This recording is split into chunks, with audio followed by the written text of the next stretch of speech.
And welcome in. It's Tuesday night in East Lansing, Michigan. Jim Comparoni, publisher, SpartanMag.com. Welcome in. Get yourself a beverage. Talking about Michigan State sports, basketball, and football most specifically. Let me get some of those helmets out of there. You're not supposed to know which helmets I have up there. I'll let the cat out of the bag. Got an old Penn State one. Got Hamilton Tire Cats. Got an old Perlis era Michigan State helmet. Wasn't supposed to be visible, but we'll roll with it.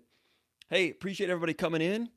Spartan Maggers, the subscribers over at Rivals.com. We appreciate you guys. Anyone out there that's not a subscriber to SpartanMag.com, welcome in. Hope you like what we're doing. Either way, we want you to subscribe to the Facebook page here, SpartanMag.com, and the things that we have going on at here on the Facebook page, which gives us a chance to have some interaction with our Spartan Mag subscribers here live on a weekly basis. Thanks for the sound check, Jesse Adams. Appreciate that. And also, get the word out a little bit about SpartanMag.com, the work we do over there in terms of the message board at the Underground Bunker message board, which we think is one of the great, I'm going to go out and say it. I think it's the greatest place for Michigan State fans to congregate and talk about Michigan State sports on a daily basis. A lot of fun over there. Covering recruiting, basketball recruiting, football recruiting. We're always trying to do better with that, and we've got some ideas to do that even better in the future. And analysis of Michigan State football, analysis of Michigan State basketball. We hope that we are unmatched in that area. We've been doing it since the early 1990s, 1995, the onset of the internet. We had a magazine called Spartan Magazine back in the old days, and we've put that aside to focus on our website, and we keep trying to improve that. And the subscribers we have give us the ability to do that. We need more subscribers, though, so that we can do even better. We will be in Piscataway, New Jersey this weekend to watch Michigan State play Rutgers. Michigan State needs 2 more wins to become bowl eligible. That seems like a small accomplishment, but at this point, becoming bowl eligible is certainly a lot better than failing to become bowl eligible. Paul Konerdijk and myself will be there covering that one. Michigan State trying to get to 5 wins and then 6 wins against Maryland. That's where they are right now after a terrible performance at Michigan last weekend. Michigan State looked pretty good for about a quarter and a half. That's about the way they looked against Ohio State. Difference is against Ohio State, Michigan State turned it over twice, survived things in the early going against Ohio State, and then folded later on because of, talent deficiencies, first of all, but some tackling issues that day and some gap issues. Against Michigan, you saw it. Pass defense was terrible. That zone defense, too many open windows. And we talked about that in the articles we wrote on Saturday for Sunday morning. We will talk about that again a little bit more here at the Spartan Mag Live Mailbag podcast. Let me get... let's see what we're doing here. I've got to refresh this so that I can see some of your questions. Chime in with some questions here on in the chat area, and I'll be able to get to some of those. Got that set up now. And today the big news: Marc Dantonio at his press conference was basically asked if he's coming back next year, and he said yes, that's his intention, living in the future and all those things. But he was asked point blank, I think by Chris Solari of the Free Press, a good question, good reporter. He asked, do you expect to coach next year, game number 1 against Northwestern? And he said yes. Emphatically, he said yes. I would say it was emphatic. And, of course, he implied that, of course, not everything is up to him. We all know that. He has bosses, and at any time they could come and say, oh, not so fast. You're out. I wonder if Dantonio cleared that with anybody before he said that, or if he was just rolling with it, believing that he has free reign to make that kind of statement. I'm not sure, but I thought that it was interesting news today, the way he said it. Some of the quotes that he had, talking about completing the circles. He wants to complete some circles. He was asked, what that means, completing circles. And his quote, if you didn't see it, he said, it means not quitting in the middle of something when you don't think something is finished. I don't think I'm finished, unquote. Interesting.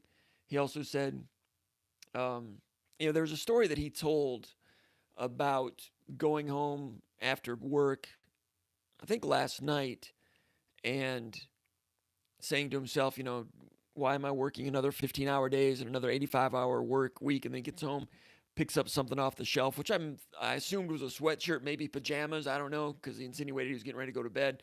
Looked down at it and saw a Rose Bowl insignia on it, and he said it sort of sent a message home to me that there's been some success here, a tremendous amount of success, and this can happen again, and it can happen under my watch, unquote.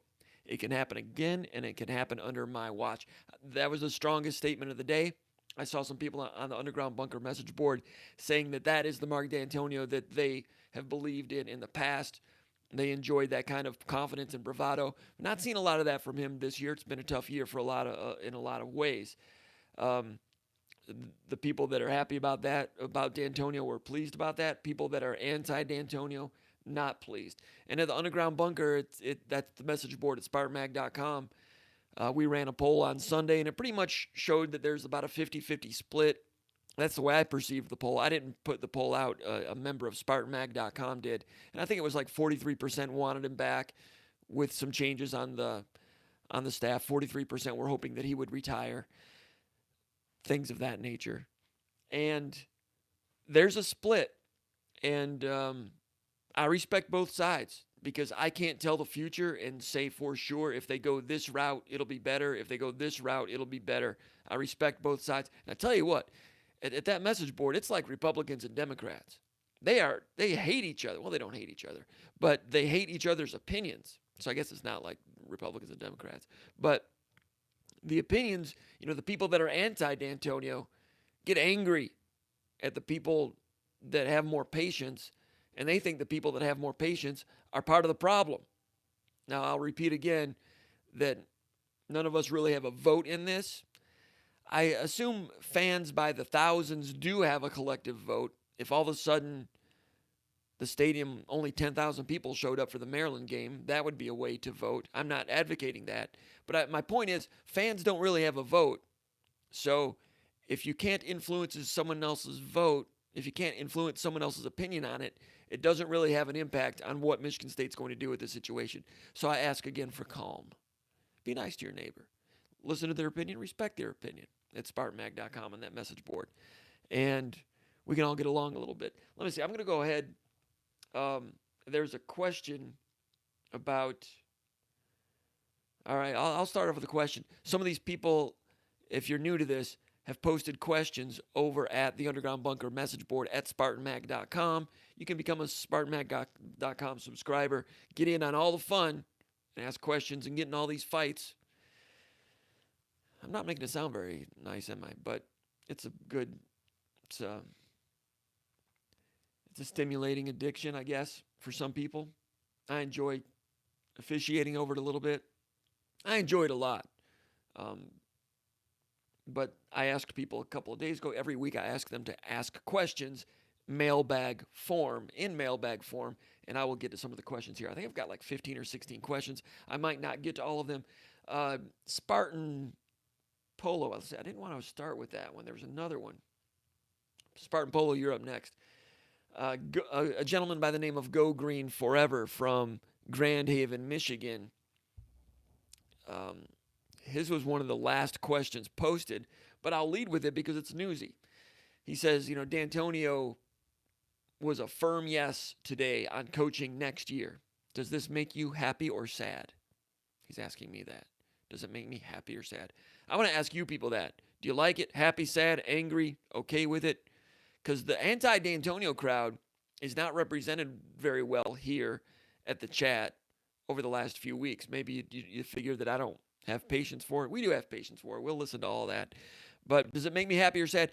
Honestly,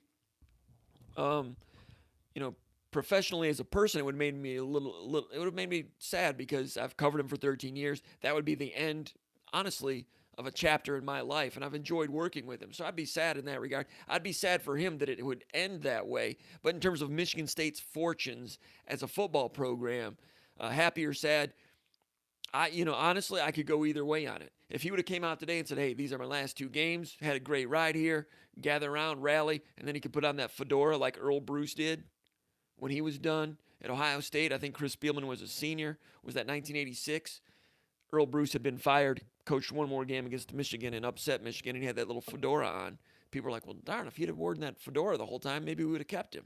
But if he would have wanted to go out like that, and that's what he wanted to do, I would have felt sad in some ways. But when you have a coaching change and a coaching search, that's exciting. There's opportunity when that happens, right? So that would have been sad and exciting. If that's honestly the way I would be. Now, when Michigan State loses a football game, Konendijk and I, we're not going to sit there and get all mad about it and say people should lose their jobs and people should lose their scholarships and be angry. We're not going to be emotionally angry when Michigan State loses. When Michigan State wins, I'm happy a lot of times because you get to know these players. You get to know them sometimes when they're 16 or 17 years old as recruits, and you're happy for them as human beings. I mean, if you watch a movie and the protagonist has a happy ending and makes progress and character development as the movie goes along, and you feel happy about that, that's what movies are for, and you're kind of happy. Do you find yourself getting happy at a movie? Maybe. And that crap's fake, okay? All right, this stuff is real people that I talk to every week, and if they do something well, I'm not going to wave a pom-pom and have a bumper sticker, but I'll be happy for them as human beings. I'll be happy for them. If they lose, I'm not mad. I'm not angry. So sometimes I'm a little out of touch with the fans who get angry and want me to be angry. I'm not that guy. I'm trying to be a journalist. Went to Michigan State University's journalism school, an esteemed journalism school, and I'm probably failing those professors right now by admitting that I get caught up a little bit in the human interest stuff, but I am a human being. I apologize for being a human being. Lynn Shadnoy probably is okay with that. So anyway, that happy or sad, that's the answer on that one. I don't know if that satisfies anybody. Basketball, we will talk a little basketball also. Michigan State on Monday night with a 94-46 victory over Charleston Southern. Dominant performance by the number 3 ranked Spartans. Coming off a victory last Thursday at Seton Hall, 76-73 over the number 12 ranked Seton Hall Pirates. Michigan State having some problems in that game in some ways, defensively, shutting down Miles Powell, failing to do so. But Michigan State coming up with some onions shots late. Malik Hall, Cassius Winston had one, Rocket Watts had one. Nice sign that Michigan State was able to just bear down and get that victory for basketball. So one more, we'll hang with some football questions here. I know Polo from Rockford, Michigan is eagerly waiting me to get to his question, and we appreciate Polo. He's a good poster over there at SpartanMag.com. And we invite you to become posters at SpartanMag.com. All right, he says, what are the odds on each assistant coach being retained or let go? Getting right to the chase there, isn't he? There with a big topic on the message boards. And I imagine anywhere where Michigan State fans congregate. First of all, I'm gonna tweet out that we got this going on. So hang with me here for a second, because we want people to be checking things out over here. Now, as far as assistant coaches go, the specific question was the odds on each assistant. I'm going to be honest, I'm not going to go over every single coach and give odds on that. And he says please, but I'm not going to do that because, I mean, honestly, you hear stories about assistant coaches and their kids going to school the next day, and they hear that people are talking about their dads being fired. And that's going to happen. But I'm not big on people going to school and saying that they heard Comparoni say their dad's going to get fired when I don't know. That's dangerous. You can do that if you're a shock jock or something, and you need to be, I don't know, you need to be that way or whatever, but not going to happen in that context here. I apologize for that, but I'm a human being, I guess. Not the best one, but working at it. Spartan Mag Live.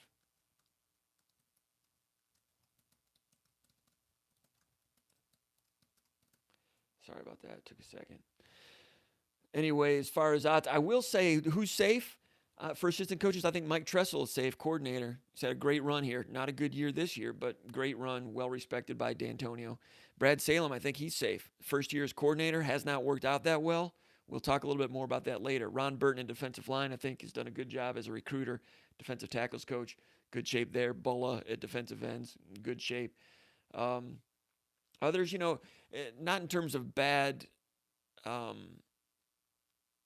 coaching this year, but Bowman and Treadwell, are they getting near retirement age? Treadwell, maybe, I'm not sure. Bowman, it's been talked about in the past.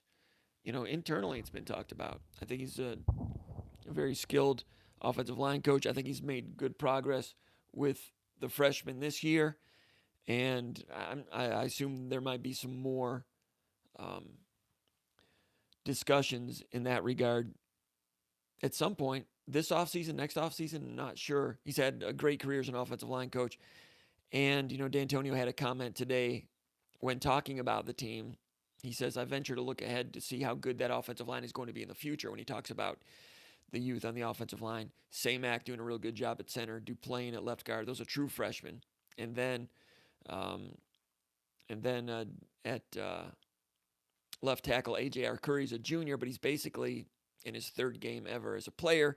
And don't forget Matt Carrick at right guard is the sophomore. So Bowman has had a lot of young guys to work with this year, and he's been a good one in the past. It's probably up to him whether he comes back or not. Moving on, Michigan State Dude asks, who will be considered for coaching vacancies? Meaning which coaches, like who would Michigan State go after? I don't know which coaching vacancies are going to be vacant. When I look, I'm not very good at forecasting that. Back a couple of years ago, when Harlan Barnett left, there was a vacancy at the defensive backs position, and a couple of guys I thought would get a look. Archer Collins, who had been a graduate assistant at Michigan State, a guy from Southeast Michigan, and also Demetrius Martin, who's been doing some coaching out on the West Coast in California for a long time. I kind of expected them to get a look, but they were never contacted, never interviewed. Maybe they would this time, but for me to handicap something like that, I don't know what Dantonio is thinking. I didn't know that Paul Haynes was on the radar back then. I didn't know. I guess the Chuck Bulla thing. I think some people had kind of forecasted that one a little bit, but it's real difficult to know who they're going to be targeting when I don't know who the openings are going to be. I will say I do think Harlan Barnett's available. I would assume he's still coaching at Florida State during their coaching. The firing that's gone on down there, there's a movement down there to retain the current interim coach. If that happens, then Barnett would stay at Florida State. If that does not happen and they hire someone else, then Harlan Barnett becomes available. And I would say there's greater than a 50% chance that Harlan Barnett will either be at Michigan State or Alabama next year in some capacity. Maybe as an analyst, maybe as a coach, not sure. But that would be one that if he shakes free, Dantonio's got a lot of respect for Barnett, and I'm sure they'd try to find a way to bring him back in some capacity. I'm guessing. Just a guess. All right, before I get to some of the questions posted here at the YouTube channel, Sherlock from Sterling Heights, Michigan, says he's got a question about the Ty Cobb book. He says, have you read that Ty Cobb book on your shelf behind you? And he says, I have. It makes me look at Ty Cobb a little differently now. Highest paid player in the game, and he wanted a union to help the other players back in 1915. Who knew? Well, I moved the Ty Cobb book right here after seeing that post. I had it over here some other time. I'm not sure. But yeah, just real quickly before we get into football, Ty Cobb, with this book here, revisionist history, I don't think so. I think it's well-researched history. Turns out, according to this, in relation to the day of the period back then, Ty Cobb, not so racist. Not so racist at all. The opposite. We've been told and programmed and conditioned to think Ty Cobb was this horrible racist. Now, he's horrible in a lot of ways, I guess. Violent person. There's a lot of violent people back then. Short-tempered, didn't get along with his teammates, didn't get along with a lot of people. Maybe because he wasn't racist. Turns out, his grandfather was an abolitionist in Georgia, quoted as such in the Atlanta Journal going back a long time ago. And his father was a state senator or something. and was, I don't know what the word would be, not an abolitionist at that point, but desegregationalist, is that the word? I'm not sure. But quoted in newspapers, Ty Cobb's dad and his grandfather. That doesn't mean he was, but makes you wonder. I mean, this is before Ty Cobb became famous. Anyway, hey, back in the old Negro leagues, they would have Ty Cobb throw out the first pitch quite often. He thought he wanted to have the African-American players integrate Major League Baseball. But the sports writers, I think, hated him so much. I think that's what it was, that there became this smear campaign against him, which exists to this day. That's why this book was some kind of groundbreaking, because it researches those things and presents him in a different light. And to think that he might have been the opposite of a racist, but has been smeared that way, would literally make him turn over in his grave today. I don't mean literally, because it's kind of impossible to turn over in your grave, because you're pretty much dead when you're in there. But it does, like Sherlock says, Sherlock doing some investigating behind my back, by the way. Sherlock saying it makes him look at Ty Cobb differently now. It makes me look at him differently too. I hope that is all true. Just, I can't change history. What's done is done, but it does make me look at him differently. Moving back to football here, let's take a look. What do we have? I got to bump up the point size on these because my eyes are not so good. We'll go to the top here. Got a lot of questions. Appreciate it. All right, we've got Old Tuck. We've got a picture of Old Tuck now. I've not looked at it. I'll have to look at that. A little bit scared, a little bit worried to do that. He says, are Samac or Duplain on track to be road graders like Vince Tata was? Vince Tata, offensive lineman from the early 90s. Old Tuck always has a question comparing people to late Perlis era players. Now, usually when he does that, I've got a biography on somebody. I can't remember. I remember Vince Tata. I just can't remember exactly how good he was. But Samac, man, he looks like a center. He's in command. Looks physically mature for a teenager. Duplain does too. Remember, they looked at Duplain at Michigan State's camp and decided to take him as a defensive lineman because they wanted him in the program, even though he didn't play much defensive line in high school. Brought him in, then moved him to offensive line after a week or two. And he's done a good job there, Duplain. Both those guys looking pretty good. Vince Tata. Gosh, wasn't Vince Tata? I remember him being kind of tall. I don't know. I usually am pretty good at those early 90s guys, but I don't have the whole bio on Tata. And I should. Can't remember. It's only 30 years ago. James Post says, who are these two unknown commitments Marc Dantonio was talking about today? Any thoughts on them? There was a question about that I had written down here. Someone else had that also. Basically, I got to give this guy credit because he posted. This guy by the name of MSU Wank, that was question number 6 on my list here. He's from Ypsilanti, Michigan, and he says, who are the two mystery commitments? One is most likely, it's pretty much, it's Avery Dunn. He's a defensive end from Shaker Heights, Ohio. Did an article on him at SpartanMag.com last week. You can check that out if you're a SpartanMag.com member. He's gotten offers from Michigan State and West Virginia. Kind of a late bloomer. 6'4", tall, rangy, quick first step. For a tall guy, can turn the corner, all the things you look for.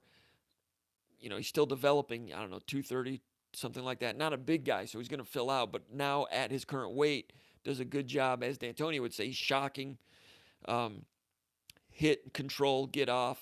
See him do that. Shaker Heights plays a tough schedule. Does well against good competition. Michigan State's really well networked in Northeast Ohio. Jim Bowman recruiting out that way. And when somebody is playing well in that part of Ohio, Michigan State finds out about him. Found out about this guy. He, was he injured last year? Yeah. Broken femur as a junior. And played some wide receiver earlier in his career. So that's how athletic he is. And so because he was injured last year, played most of his junior year through a fractured femur. I'm just recalling this now after writing the story last week. So when someone is injured as a junior, not playing real well, then recruiting coaches and recruiting scouts don't look at them as much. Come back their senior year, boom, who's that guy? Kirk Cousins, a good example. Injured as a junior, looked good in the camps. Boom, had a good year. Michigan State kept him on the back burner. Keith Nickel signs with Oklahoma. They bring in Kirk Cousins. Turns out he's one of the best quarterbacks in the world these days. So, that doesn't guarantee Avery Dunn is going to be one of the best pass rushers in the world someday. But if you look at, and I've said this before, and you know what I'm going to say if you've read our stuff over the years. If you look at defensive ends in the NFL, and you go back and look at what they looked like when they were 17, they look like this guy. They're thin, they're athletic, they were basketball players. Guys that are 270 right now at defensive ends were not 270 when they were 17. If you're a 260-pound defensive end right now, you're not going to stay a defensive end. I mean, if you're a 17-year-old teenage recruit, if you're 270 right now defensive end, you're not staying defensive end unless you just have freakazoid horsepower, because you're going to put on a little more weight, and if you retain that athleticism at 290, you're a freakazoid. Okay, not many of those. I'm not guaranteeing Avery Dunn is going to be that. There's also plenty of people that never make the NFL that look like this, but an interesting guy, injured as a junior. Now, this is what it says more about recruiting right now for Michigan State. That Michigan State recruiting right now, they recruit pretty well on defense right now. They're trying to get something going on offense more. But someone like Dunn or even Noah Kim last year, the quarterback commitment from Virginia, he had a broken femur in the state semifinals last year, injured. So a lot of the scholarship interest in him was wait and see, coming back from a catastrophic injury. Did not participate in the summer camps because he was injured. Then people wanted to see his senior film. Virginia Tech had offered in May, and he committed to Virginia Tech. Then Michigan State watched his film the first half of his season, offered him a scholarship. He committed to Michigan State a couple of weeks ago. For better or for worse, right now Michigan State is in that neighborhood, in that bubble right now in terms of recruiting. A junior, a couple of guys that were hurt as juniors.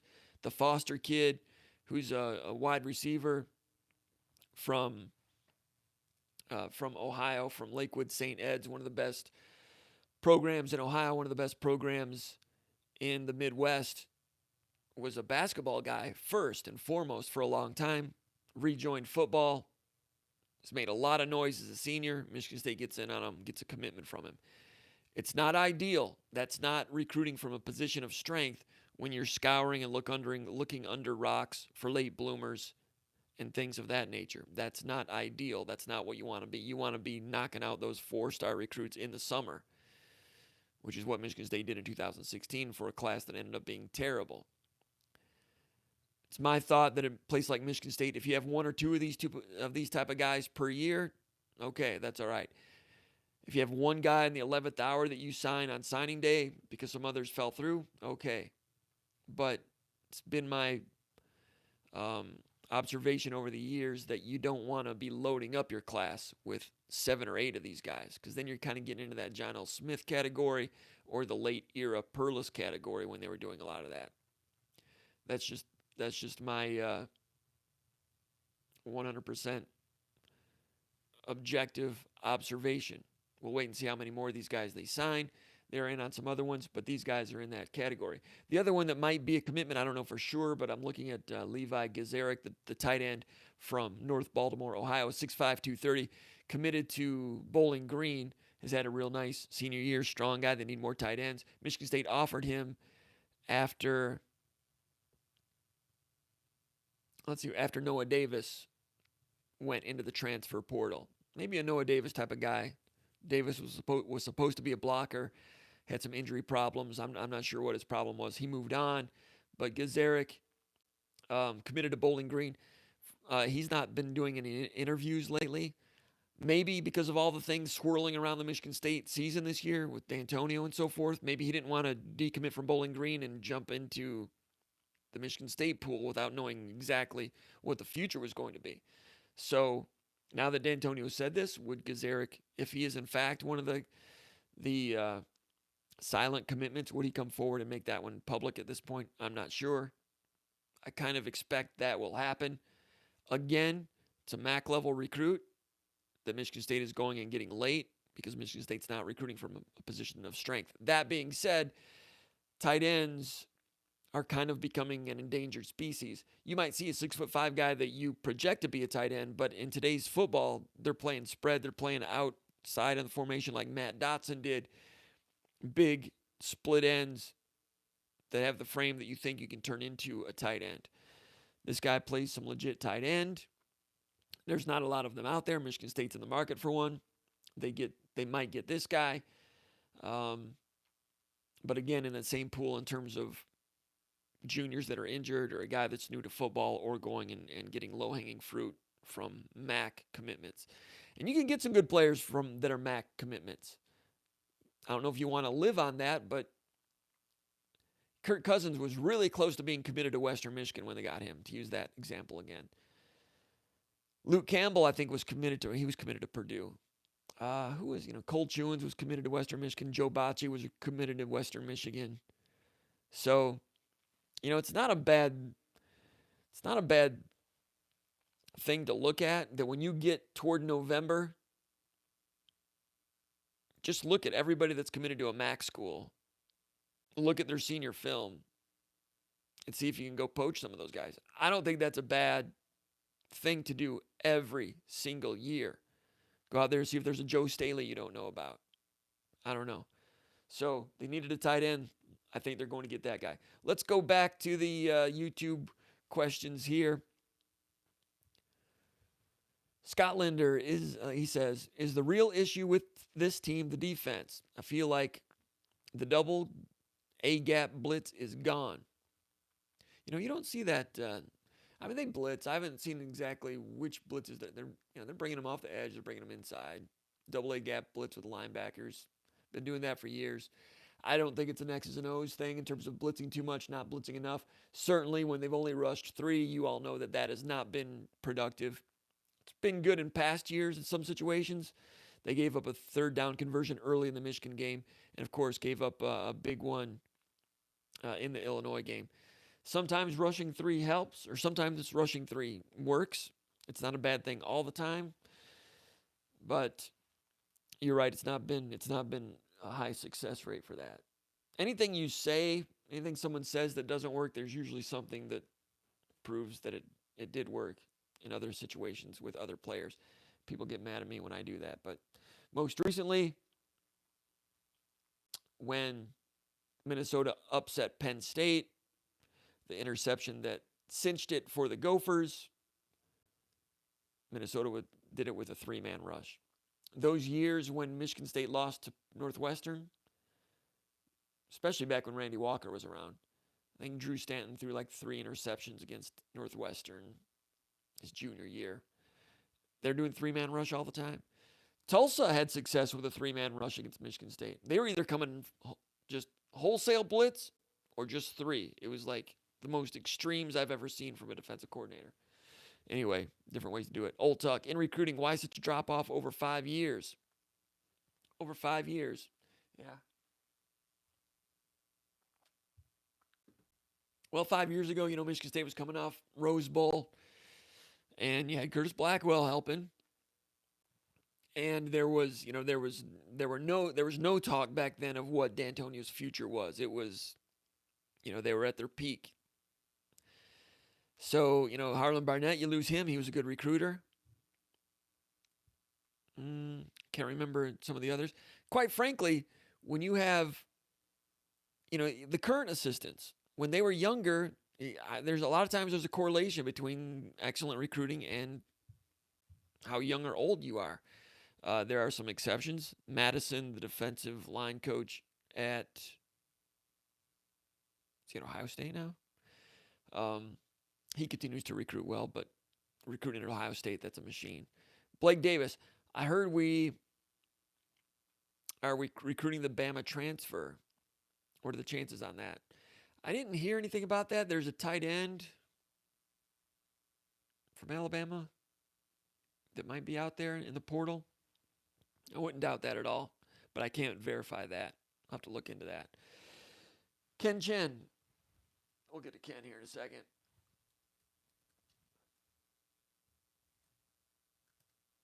Let's see if I have that Alabama thing.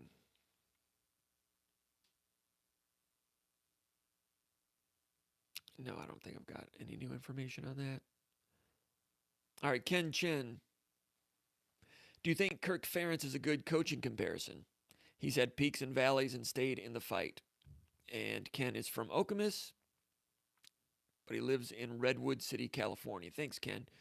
Yeah, I do think that that's a good comparison, and that's a comparison that I made in the .comp column after the terrible game at Wisconsin, talking about even Barry Alvarez had some ups and downs, but even the ship.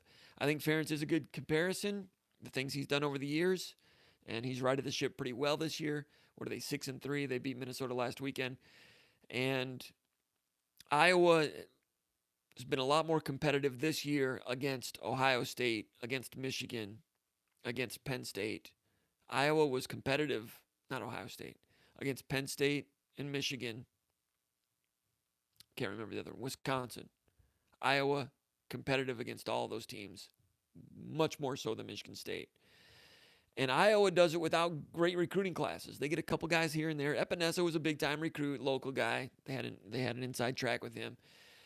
But the rest of it, they just kind of get their guys. They must not have, I've not checked their roster lately, but if they don't have much attrition, they're redshirting people. They're learning the system, offensive line, the way they block.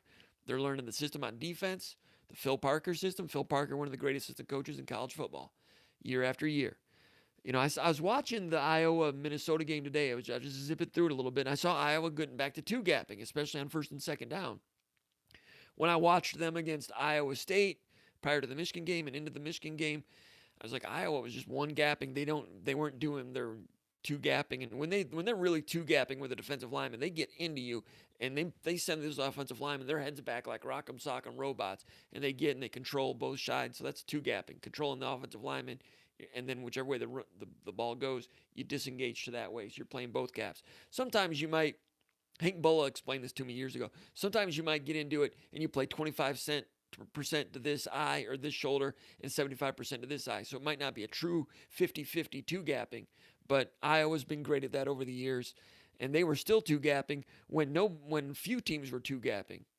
But then as the 3-4 came back into vogue with what Saban's doing, anytime you see a team doing a 3-4, if it's a true 3-4 with a true zero shade middle guard or nose guard, they're almost always two-gapping those three defensive linemen, and the four linebackers are trying to run free, and you're hoping that the middle guard is so dominant that he commands a second block, and then that evens out the numbers for the front seven to get someone free to run sideline to sideline. And in those situations, I don't think the linebackers specifically have one gap that they're watching. Sometimes it's two gaps, so sometimes it makes it tougher for the linebackers, and they might be out of the gap knack-wise in terms of a read, and it might not be a gap error. It's just reading the situation. But, you know, Grantham, wherever he is now, is he at Florida? He used to be at Georgia when Michigan State beat Georgia in that bowl game right there. Two-gapping. You know, anyone that's doing, you know, when Notre Dame played in the national championship in 2012, they did it with a great defensive line. They were two-gapping. So it came back into vogue with some of those guys, and now you see it all over the place. You know, Georgia's still doing it. I watched Auburn the other day, but I can't remember what they were doing. Alabama still does it. But anyway, Iowa was one of the few that was doing it 7 years ago, before it came back into vogue. And now they're still running four-down linemen.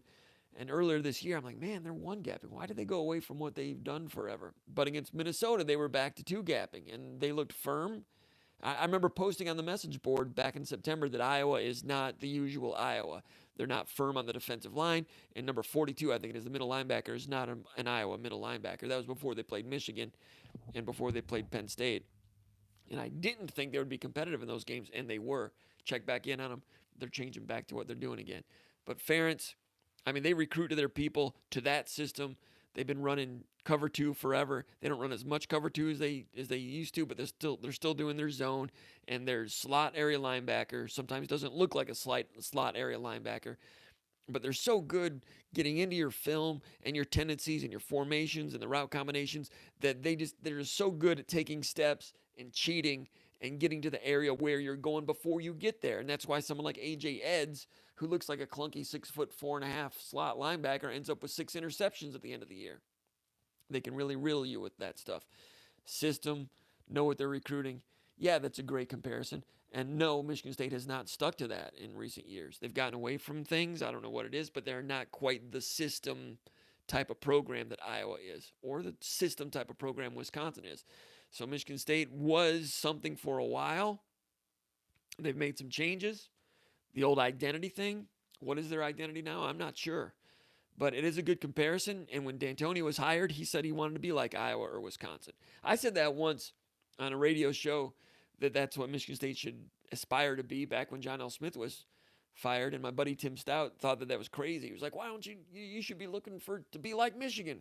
I was like, Tim, you got to understand, if you shoot to become like Iowa and you get there, because that's where Michigan State's resources are. They're not going to recruit with Michigan or Notre Dame. There's not.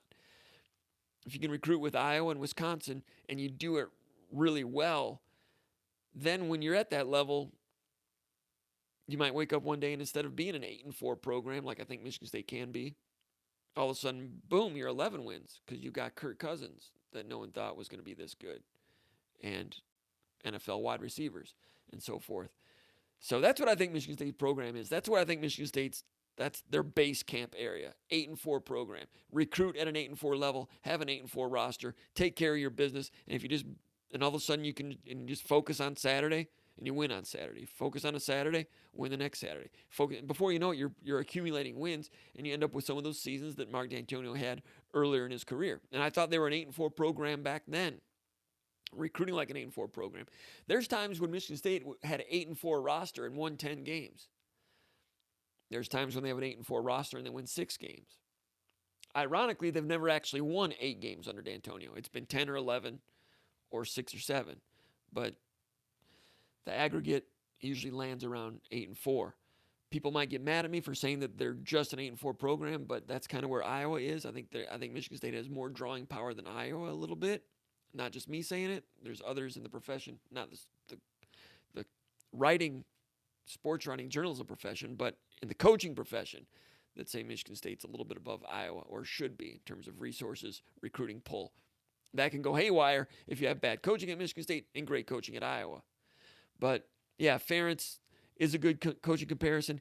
Ferentz and Dantonio are pretty much the same age. I think they're both 64. Just Ferentz has been there longer, got the job at Iowa when he was younger. So in terms of Michigan State, at this stage of Dantonio trying to rewrite the ship like Ferentz has done in the past, well, Ferentz did that when he was maybe 54 and again when he was 58 or 9. So in that regard, it's not quite the same. But in terms of how the programs are run, yes, I think they're similar. And that's what Michigan State needed to aspire to do, to become back in 07. And I'd say the same thing now. You know, Iowa with 3 losses, with those 3 losses to those teams, you know, they gave it a run. They were in that Penn State game. They were in that Wisconsin game to an extent.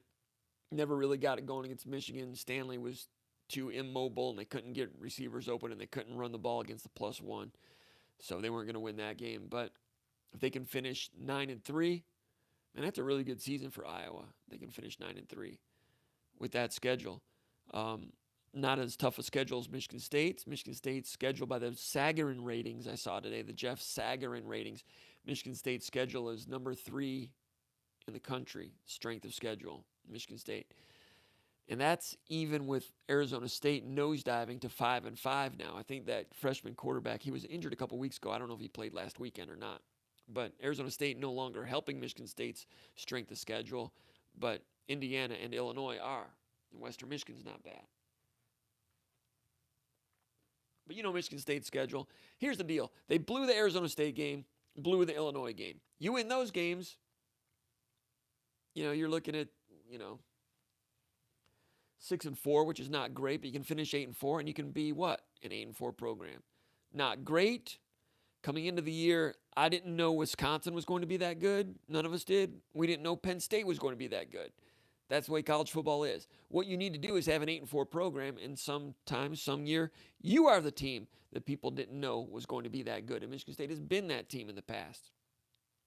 You can't lose to Arizona State and Illinois. A couple of 4th down plays get away from you, and all of a sudden, half the fan base wants to fire the coach. Last year, 7-6, bad year. Offense struggled, obviously. Still the same roster as the year before when they went 10-3. When they went 10-3 in 2017, they were still an 8-4 program. They just happened to win a couple games, steal a couple. Let's get back to the questions. I have some more thoughts about that in a moment. Let's go. Lost the light. Oh no. Might go off again. I thought I had that thing charged. Let's go through these questions. We're closing in on an hour already. What we might do, we might end up having to do this, the podcast more than once. Maybe after we get through football season. I don't know. In some ways, it gets less busy, but I've had some people wanting to see something in the afternoon. I don't know. You people need to be working in the afternoon. I don't want to create any bad habits out there, getting people fired. That's not good. Sparty779 says, do you know what the contract process is for assistant coach hires, i.e., who has to approve raises, extensions, signing bonuses, and etc. that Coach D might want to offer? Is the AD president of the board? The board ultimately okays it, is the way that goes, but it's Dantonio's call. He was asked today at the press conference why he gave defensive coaches 2-year contracts and offensive coaches 1-year contracts. And I think it was the Free Press that uncovered that. Good reporting by the Free Press, because that wasn't known initially. And he said basically he thought that was what was warranted at that particular time. You can see that because the defense had a good year, offense had a bad year. Hayden Vischer says happy. I think Coach D has earned it, so he's happy about the news today. Mr. Goon is happy. This goes back to the question I asked about 40 minutes ago. Nicholas Kasich, since Justin Rogers was at the Michigan State basketball game last night, do we have a legit shot at flipping him? That's Nicholas Kasich from Chesaning, Michigan. Justin Rogers, considered the best recruit in the state of Michigan this year, offensive lineman, defensive tackle from Oak Park, Michigan, ranked number 14 player in the country, committed to Kentucky. But, Michigan State had been trying to close in on him a little bit in August. They were keeping it quiet. He visited with his mother a couple of months ago, seemed to really enjoy it, and then it went back to Kentucky again. Now, this year, I think someone on the message board today said that he had deleted something from his Twitter feed about being 100% committed to Kentucky. I don't know what that means. But he was at Michigan State's basketball game, and a lady friend of his or a family member tweeted a photo of her and Justin at the Michigan State Players Lounge. Dantonio today at his press conference was talking about the things he was doing and everything pointing toward Rutgers and all the work that's going into it. However, they did entertain a recruit last night at the basketball game. It was a national recruit, he said. Here was the light again. We'll just leave it off. And Justin Rogers was most likely the person he was talking about. There were some others that visited, a couple guys from Virginia. There's a 4-star kid, 3-star with Rivals.com, but he's a junior that was here yesterday. And I was talking to his coach, and they were raving about Michigan State. But anyway, does Michigan State have a legit chance at flipping Justin Rogers? I would say yeah. I talked to him when he was at the Rivals camp prior to his junior year, and he said that he wanted to go SEC. He wanted to be an SEC recruit. And then he visited Georgia and Alabama, I think, and was, those schools I think offered, and then Kentucky offers, and they got him early. Now, is it cooling off a little bit? I don't know. He visited with his mother. Is mom getting involved a little bit more? Sometimes that's a good sign in some of these recruitments because mom wants to check in on him. I didn't talk to her, but that's the case a lot of times in recruiting. And if he's going to be in the SEC, if he's going to be at Kentucky, if he loves it, that's great. But if he's not sure, parents like to see their kids play, check in on them. Not only is Kentucky a little further away, but the road games are really far away too. So Kentucky's got to be a lot more attractive to him than Michigan State for him to stick with Kentucky. But Michigan State's putting in work. You can see that it's important to him, and Rogers is listening. So I think Michigan State does have a chance to flip the number 14 player in the country. I've not looked at his senior film. If I'd have known this a couple of weeks ago, could I have gone out to that Oak Park Belleville game in the playoffs? Maybe. Fridays are busy, though, especially when we're traveling for football. Anyway, Jesse Adams, Jesse from Mount Pleasant. Now that Marc Dantonio said he's coming back, is he actually going to fire this offensive staff, go out, spend money to get a top offensive coordinator? Would you compare Marc Dantonio as like Lloyd Carr in the late years? Like Lloyd Carr? Hadn't thought about it that way. Interesting, maybe in some ways. I think they both were pretty principled. I think they're both, like it or not, both good for college football. I thought Lloyd Carr was good for college football. I know that he was cantankerous for Michigan State tastes in a lot of ways, but if everybody was like Lloyd Carr, there'd be a lot less cheating in college football. If everybody was like Marc Dantonio, same thing. Anyway, similar in that regard, yeah. Do you think, as he is insinuating that Lloyd Carr was stubborn and not going to get any better? Maybe, but Lloyd Carr was still winning a lot of games late in his career, obviously. All right, so is he actually going to fire this offensive staff? The entire offensive staff? No. Is he going to go out and spend money on a top offensive coordinator? I don't think so. That gets back to some questions I wanted to entertain from the mailbag. I can't remember who posted it, but with Brad Salem, I think you can all see that Michigan State changed their offense, changed their tempo. You can see some things a little bit different in terms of route combinations that have looked good in some regards. But the wide receivers, the material he's working with is not so great. They could have brought in Sid Gilman. You don't know who Sid Gilman is. They could have brought in a great offensive coordinator. Maybe even the guy Brady at the wide receivers coach at LSU. Maybe he would have done something a little different. I'm not sure. But you look at USC, they brought in Graham Harrell. Didn't work out so well. He was the wonder boy, air raid guy that was going to make everything shine for USC. It didn't work out. Florida State goes out, puts out a bunch of cash, brings in Kendall Briles, one of the forerunners of the RPO and the modern offenses. Didn't work out so good. Those are good coaches, but that throwing money at a situation, bringing in a high-name offensive coordinator is not always going to be the answer for everything. Salem. I said this on the VCast a couple days ago. If they would have put like a Bobby Valentine disguise on him and changed his name and put him out there and told everybody there was a new guy, people would have probably been okay with it. And they would have said, well, the offensive line is injured this year. The wide receivers are injured. He needs to get his own players in. Brad Salem changed the offense in a lot of ways. He still wants to run it. They're still running zone and power, like he says. But I wouldn't judge him unless he has his own players in there. That doesn't necessarily mean he's got to get his own recruits, but for what he wants to do, it's not his operation. Some of the other offensive assistants, is it possible Salem might want some changes there? I don't know. Does he have the power to do that and request it? I don't know. Narduzzi requested some changes in the old days, and there was a change when Ted Gill was let go. I'm not going to say that Narduzzi specifically requested that, but coordinators have opinions on assistant coaches. I don't know. But Salem, I don't think, is a one and done in this situation. Other assistant coaches, maybe so. I was listening to Chris Childers with Rick Neuheisel on Sirius Satellite a day or so ago, and he was talking about the problems at Michigan State. And he said, hold on a second. He was talking about the problems and how Michigan State had 9 players returning on offense, and their offense still is terrible with 9 players returning. He thought they'd be better on offense. Everybody thought they'd be better on offense, and on and on.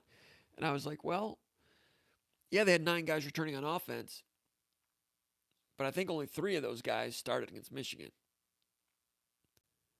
Of the returning starters, you got your quarterback, who struggled. You got your right tackle, and Cody White at wide receiver.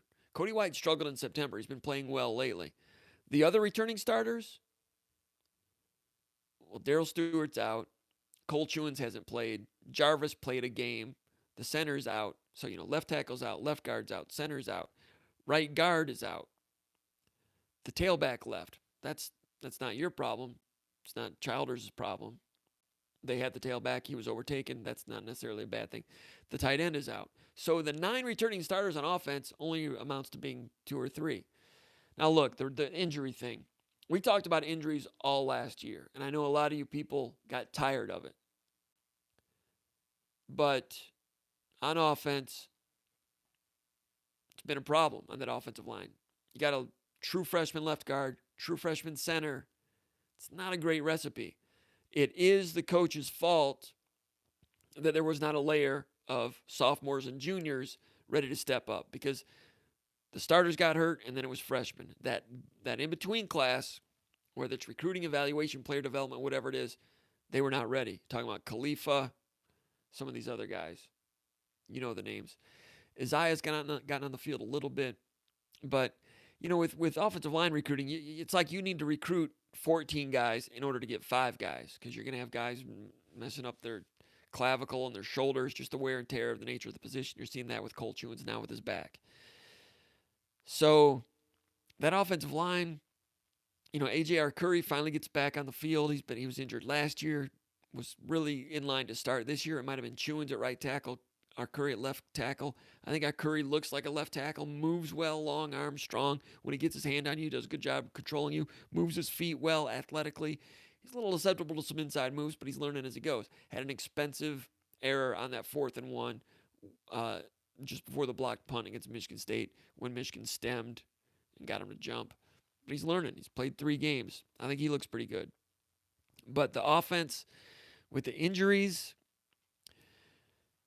whatever the injury was for Lewerke last year, did he ever get over that? Did Connor Cook ever get over his injury, his shoulder injury? I don't know. The receivers, Naylor gets hurt, Stewart gets hurt. Stewart was an okay number 3 type of receiver. They really should have Hunter Rison and Tristan Jackson. Would that make a difference? Maybe so. Offensive line, if Chewins hangs around. I mean, you're looking at, you look at Michigan, their offensive line. Runyon was hurt for a while. He comes back at left tackle. And those 5 offensive linemen have been the 5 offensive linemen all year. And the improvement they've made on the offensive line is the reason that Michigan's offense all of a sudden looks good. They got rid of some of that speed and space stuff from the first month of the season. It looked to me like Harbaugh went in there and scrapped it and said, we're going to go back. We'll do no huddle. We'll do shotgun. We'll do pistol. But blocking old Stanford, old school, what they used to do at Stanford. Old school blocking, Pin and pull, front side guard. A little bit of power, but they like to pull the front side guys. Zone, outside zone.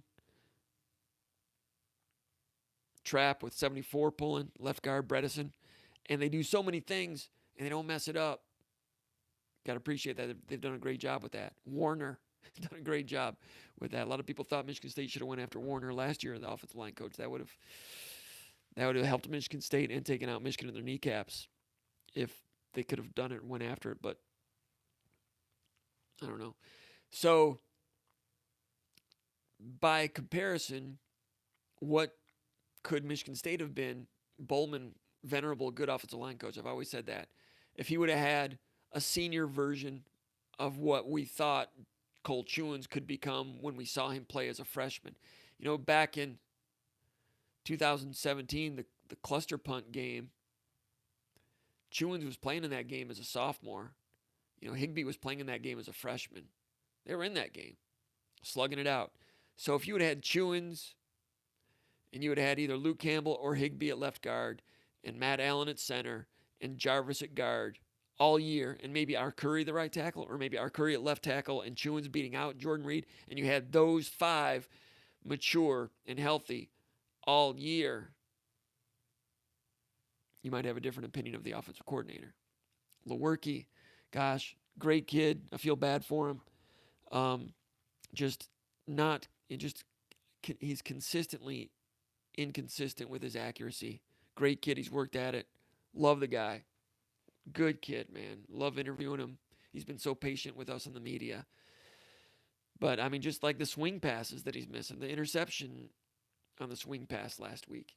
It's happening all the time. And it's hard to scheme much. It's hard to keep a drive going when the offensive line is that young and the quarterback is that inconsistent.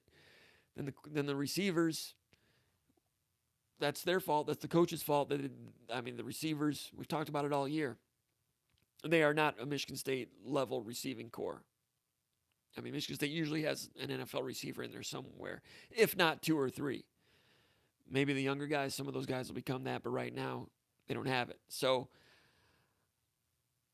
I don't care if you're Harry Houdini as offensive coordinator.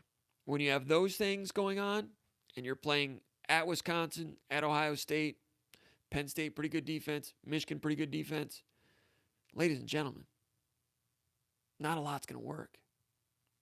I thought Michigan State's approach against Michigan was the right thing to do. And we talked about it in the pre-snap read. Michigan's got a good defense, but if they're weak anywhere, it's up the middle, the defensive tackles. Put a double team on those guys, move them, you can get out of the linebacker block, maybe gain 4 yards here and there. Maryland did that a few times. Penn State got one out to shoot for 44 yards doing that right up the middle. Running wide, not such a good idea unless you've got a blazing guy at tailback because Michigan's linebackers run real well. Wisconsin did it, but Michigan did not have Dwumfor then. He's come back and made a difference.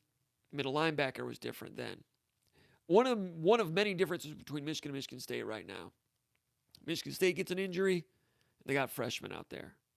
Or you got Shaq Brown out there trying to do it. And spinning the wheels a little bit. Michigan, they get an injury at linebacker with Ross. And he was not so good against Wisconsin. He gets injured. McGrone comes in. McGrone's better. Got Wally pipped. Second string guy. They're all 4-star guys. McGrone comes in. Forceful, quick, instinctive. Guy gets injured. Turns out second string was better. I remember days when Michigan State was like that sometimes. Not this year. Credit to Michigan. That's one of the differences. So, I guess that's a long answer. But I know you, Jesse Adams, you want different offensive staff. And people are impatient. But it's 1 year under Salem. I'm not big on arriving at absolutes when someone has 1 year at something. You could have brought in Matt Canada this year. They would have had problems. He was the guy that was supposed to save LSU 2 years ago. He didn't last half the year, and they paid him a ton of money. So throwing money at it doesn't always work. Matt Canada's, anyway, he's available right now. One of these questions, somebody asked me about analysts. Now, people take time to post questions. I want to give them a little airtime here. The guy's name is Hayden. Hayden. He didn't say where he's from. Maybe Denver. I don't know. He says, who are some assistant coaches and coaching analysts you would like to see Marc Dantonio target this offseason? Tough question to answer because usually analysts are people that have been fired. And right now, not many people have been fired. You've got the Florida State staff. You've got the Arkansas staff. That's it right now. There will be more firings. A lot of people think Auburn would have been in trouble if they'd have gotten blown out by Georgia, but they came back and Gus Malzahn, who was the offensive mastermind 7 years ago, now they want him out at Auburn. Does he have any people? I mean, when you get into, I don't know. So we don't know who's available in terms of analysts that Michigan State might go after. I think, at some point when Jim Bowman does retire, and I feel bad for Jim Bowman because I'm always talking about when he's going to retire. That's not fair. By the same token, I'm telling you he's a good offensive line coach also. But someday when he does retire, I think Bowman would be a great analyst. Great analyst for Michigan State. He knows Michigan State. He understands Michigan State. He knows the schedule. If he were ever bumped upstairs, he could stay in town, be in the building, have lunch with Dantonio. Dantonio really respects Bowman. Bowman is a smart guy, too. Confidant of Dantonio's. That would be a perfect type of analyst. I think Treadwell could do it, too, if Michigan State ever wanted to go that route. But I think Harlan Barnett, if the current interim coach is not retained at Florida State, Barnett, like I said, could end up at Michigan State or Alabama as an assistant coach, maybe an analyst initially. I'm not sure. I just mentioned Matt Canada. He's out there. I don't think he's coaching anywhere this year. Maybe he is. I'm not sure. Could he be an analyst? And analysts do a lot of things. They help you find recruits. They help vet recruits for you film-wise. They look ahead to the opponent. They just do a lot of things. Dantonio talking last night about working 18 hours every single day. Would he be a better recruiter if he only had to work 11 hours a day, had a little more time to do things? Yeah. And Saban has an army of analysts, and Harbaugh does too. So, and I've heard that money is being mobilized in that direction. I heard money's being mobilized, and the person I heard it from is assuming that analysts and other things of that nature will be taken into account on that. It's hard to get specifics because they close ranks in there. They don't want people to know what they're doing. But when you lose this many games, you kind of need to let people know what they're doing, like they did today, for better or for worse. Sparty779, any insights to share on the Isaiah Jackson to Kentucky recruitment? Why no interest in MSU or U of M? What do you think? Insights on Isaiah Jackson to Kentucky? Why no interest in Michigan State or Michigan? Big time, 6'10", basketball player, athletic, Detroit native. Michigan State was in on him for a long time. And then just not Michigan State type of party. You know what I'm saying? Been watching the FBI files lately. Jesse Adams, one more question. What do you think Joey Hauser coming off the bench would be the best way to play him to give MSU an offensive spark than to have him earn more minutes at playing the four? Man, if Hauser is eligible, fitting him into the situation is going to be difficult. It's going to be a good problem.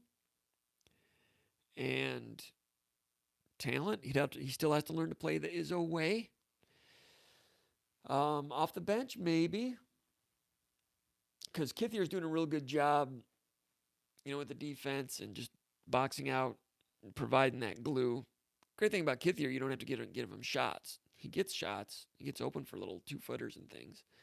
Hauser off the bench. I'll have to wait and see how it all goes if they get him. Let's table that question for later. Anthony Gilmore. Are there some freshmen that could see extended playing time in these next 2 games? And is there a chance the transfer portal could benefit Michigan State this offseason? Anthony Gilmore from Detroit. The portal, they're going to be looking into the portal, I think, more than they have in the past. Dantonio insinuated as much at a press conference 2 or 3 weeks ago when he was talking about the portal when Michigan State was losing players to the portal, saying he said you almost need to put one assistant coach on the portal, almost like it's a recruiting territory. That sounds like they've already decided to do that.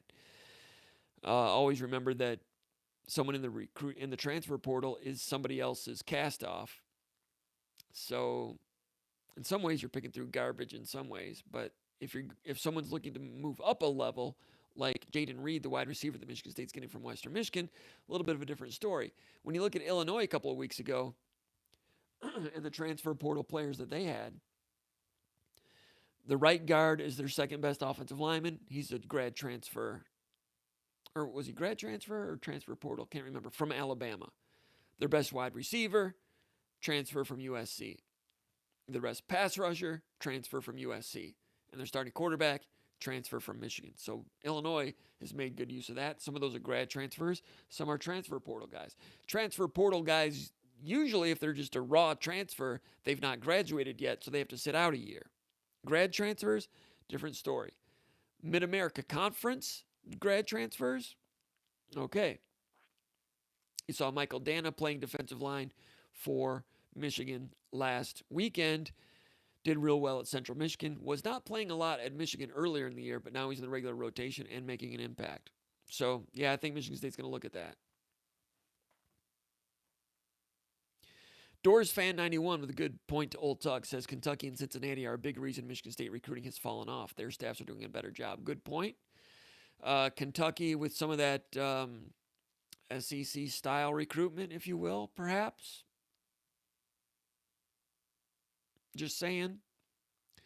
Cincinnati, Luke Fickell in Ohio, Southern Ohio, Greater Cincinnati. He has really turned on those recruits to stay home. They've got a movement down there, and they've beaten Michigan State for 5 recruits in the last year or so. I mean, Cincinnati's always tried to recruit the guys close to home, but they've never been able to beat Big Ten schools for those homegrown guys. They're doing it now. It reminds me a little bit of when Dick Vitale was recruiting the Motor City for the Detroit Titans way back in the 70s. in terms of the movement of staying home. You've seen Memphis basketball do that at times. Cincinnati Bearcats doing that now. That's a great point, Doors fan. You're right. That's had an impact. They have Kentucky and Cincinnati have eaten into Michigan State's into Ohio. Not that Michigan State was going to get all those guys, but some of them, and that's had an impact. Kyle Price. What is the benchmark for the number of wins per season that we should use to evaluate Michigan State's football coach as being successful or unsuccessful? My feeling is 8 wins annually. I agree with you, and I just went through that 8-win spiel earlier. If you're just joining the thing now, I don't know if you go back and read it, or listen to it again, but I'd say that. Now, there's some people like Robin Dale on our message board who's more old school that thinks that I undersell Michigan State in that category. Maybe so, but if you're going 8-4 every year at Michigan State, I don't think that you fire that guy like you do when you fire Earl Bruce for going 9-3 at Ohio State, or John Cooper 9-3 at Ohio State. You don't hold Michigan State to that standard. A lot of people do. A lot of people say, well, then why are you even in it then? If you're not going to shoot to be the best. Yeah, I understand that. But it's different drawing power there, different recruiting radius, different recruiting machine. 8 wins. If you're dipping under there too often, you're going to get in trouble. And you're going to get fired. Muddy Waters, 3 years, no bowl game, fired. George Perlis did some great things. Then no bowl in 91, 92. Barely made the Liberty Bowl in 93. And even after the Liberty Bowl, Mayor Lee Dean Baker tried to get him fired then. A lot of that was personality conflicts. Perlis survived, came back in 94. Peter McPherson, expecting an outstanding season, is what he said before 94. Didn't get an outstanding season and fired. So 3 years out of 4, no bowl game, 91, 92, 94. 3 years out of 4, gone. Now, John L. Smith, 3 straight years, no bowl game, gone. Because he made a bowl game in 03, the Alamo Bowl, and then no bowl game in 04, 05, and 06, gone. So 3 years, no bowl game, gone. Bobby Williams, 2 years. 3 years. No bowl game. Then the Silicon Valley Classic, barely made it. Played some exciting football. Smoker, Rogers, Duckett. For those of you that like offense, 7-6, beat Fresno State 7-5. Exciting. No bowl, no bowl, gone. So 2 out of 3 years, and that thing really went off the cliff, and there were some unhealthy things going on there. They did the right thing to get rid of him. But you see at Michigan State, it's harder to make bowl games back when Perlis was doing it in Muddy Waters, but none of those teams were above 500 for Muddy Waters. Now Dantonio, 16 no bowl, 17 10-3, 18 Red Box Bowl this year, possibly a mediocre bowl. So it's not like you're missing bowls, but there's more bowls these days. More importantly, you take those seasons and you give it to Michigan State in the late 70s, 3-9, okay. 10-3, holy crap. 7-5, bowl game. Except there were no bowl games for 7-5 back then. Then in year 5, you'd probably be semi-warm seat. Although they would have loved a 10-win season in 19. Well, I guess they had one in 79 with Darryl Rogers. But then Darryl Rogers had a 500 season. I wonder how many more seasons he would have gotten. But point well taken. 8-4, I agree with you, is the long-term benchmark. That's my opinion. You may not agree, and you might be right. Just because that's my opinion doesn't mean I'm right. Jesse Adams. Where did Marc Dantonio say that about offensive line before, such as Campbell and Reed and others that have not developed where they should be? And yes, injuries, but how can we believe him if he keeps the same coaches? Great point. Bowman was not the offensive line coach back then. Mark Staten was. Bowman's been the offensive line coach just this first year. So you're right. He did say great things about Luke Campbell, Cole Chewins, Tyler Higbee. Said great things about them then. Player development. I mentioned that in the .comp article Sunday morning. We talked about recruiting problems and holes in the program after the Wisconsin game and the Ohio State game. But that's part of it. I mean, evaluation and recruiting, they go hand in hand. Evaluate the recruits and then winning recruiting battles. Michigan State's getting recruits, not winning a lot of recruiting battles. They're like low-hanging fruit a little bit, and some of those guys turn out to be pretty good. But you want to do a little bit of both. You want to recruit like crazy, win some of those battles, and your evaluation needs to be spot on. Not only for the 4 stars you decide to go gangbusters for if you get a 4-star, but also if you bring in a 2-star like Joe Bacci, you have to hope that your evaluation is great, and it was with him. And some other two stars over the years. So evaluation's part of it. Then you get those guys recruited. Now you got player development. Now you have to develop these guys. And player development was outstanding during the Rose Bowl years and all that. You had very little attrition. One of those seasons, the recruiting class with Will Golston and Marcus Rush and those guys, they had like a 22-man class, and like 19 of them earned at least 2 letters. I think 3 or 4 ended up being captains for various seasons. Le'Veon Bell was in that team. And so you have Le'Veon Bell, who's a 2-star evaluation, and you have Will Golston, who's a 4.5-star recruit in the same recruiting class. They were just drawing aces back then, ace after ace after ace. And then the program, there's such a family atmosphere around the program that nobody wanted to leave. So there was no attrition. So you had guys like Mylon Hicks staying, even though he was always second string, third string, second string, third string. His 5th year became a nickelback, but he never really started. But he loved the program so much he stuck around. It was just so healthy back then. But evaluation and player development, bringing guys along. Back then, you had NFL wide receivers who redshirted and had to wait their turn. NFL receivers having to wait their turn. Keith Mumphrey, Benny Fowler, Tony Lippett. Healthy situation. Player development, those guys kept developing. They didn't leave like Tristan Jackson or Hunter Rison. Player development. Offensive line, Staten had gotten in charge back then and had some good offensive lines with Jack Conklin and the Allen brothers and so forth. But your question is, how can you trust Dantonio this time? And how can you trust him if he keeps the same coaches? It's a different offensive line coach. So they changed the chairs on the Titanic, as a lot of people like to say, but you don't have the cook as the bartender anymore. You know what I'm saying? You don't have Julie McCoy up on the promenade deck anymore. You don't have Isaac. So anyway, next question. The Mahanster loves the podcast. I had a question from Mahan. Let me see. I don't know if I'm pronouncing that right. He posted a question. And I feel bad because these people post questions, and I want to use them. Question number 17. I'm not going to get to 17 questions. We're closing in on an hour and a half right now. Mahan says, what route for our next quarterback would you take? Offer Peyton Ramsey or groom Peyton Thorne? A couple different Peytons there, huh? Peyton Ramsey, the quarterback at Indiana.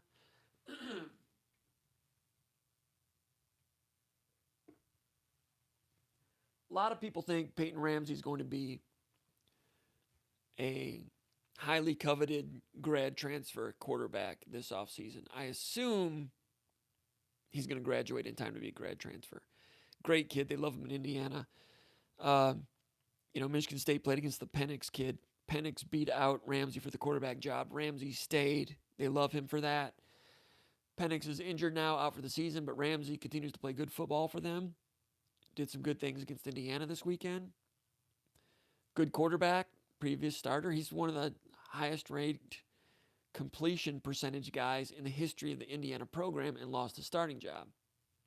So a lot of quarterbacks like him. A lot of coaches are going to like him around the country. Michigan might like him. Michigan State's got a quarterback opening. Peyton Thorne, true freshman right now out of Chicagoland. I mentioned this last week in the podcast and also the VCast. Have it from good sources that when Brian Lewerke was dazed a little bit near the end of the Illinois game, just before that crucial pick 6, that on the sidelines, coaches were telling Peyton Thorne, get ready. In case Lewerke had to come out, Peyton Thorne was the next quarterback in a crunch time tie game situation. I have it from good sources. It was going to be Thorne, not Lombardi or Day. So they like Thorne. Michigan State does. It would have been real interesting to see him in some of those games. Would have been interesting to see Thorne play against Michigan last weekend. He didn't travel to that game. A lot of people wonder why Lewerke stayed in. Threw an interception, was getting beaten up. It was a perfect time to bring in a second-string quarterback to get a feel for that game, as Dantonio likes to say. And Dantonio played Fletcher, played Burghorst, played some others because he wanted them to get a feel for that game, and they can benefit from that because that game is a nasty game. And if you read some of the funny papers, it sounds like Michigan State's the only team that trash talks, the only team that is dirty. Michigan State is the dirty team, not Michigan.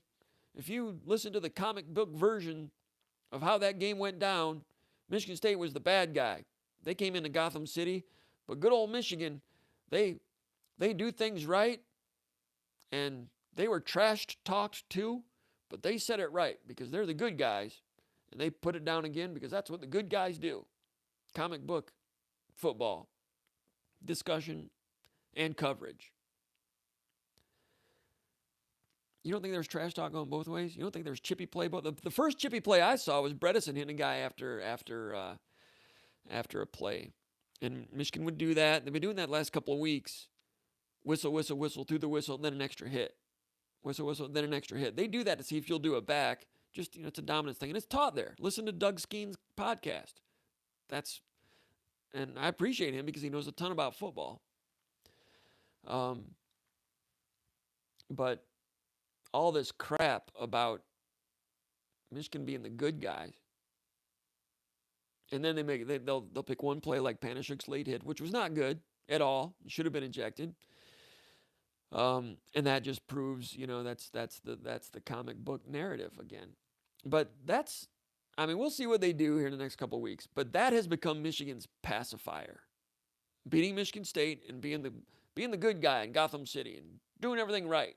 That's the pacifier because they can't do crap otherwise.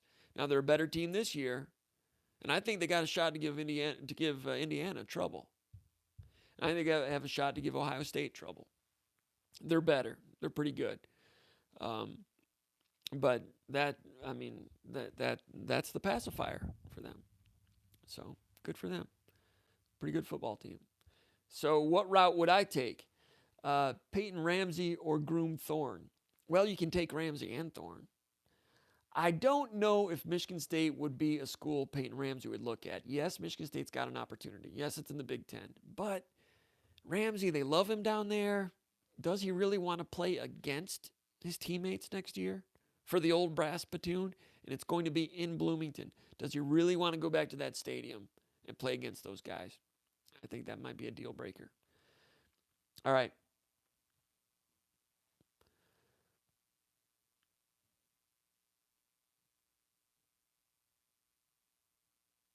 Abdel Rahman. I hope I'm saying that right. I tried real hard to rehearse that. He says, are you surprised by Dantonio's announcement?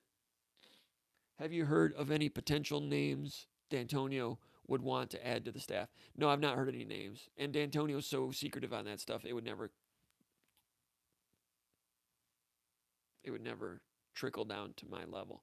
Am I surprised by the announcement? I said last week I thought there was a 10% chance that Dantonio would retire at the end of the season. After the Michigan game and how it went down, I was ready to elevate that to 20%. So I was only 20% surprised. Andy Secor, what is your most prized possession in that office? I got some good photos of my kids. I don't know. Let me think about that. It's not the greatest office. I like it though.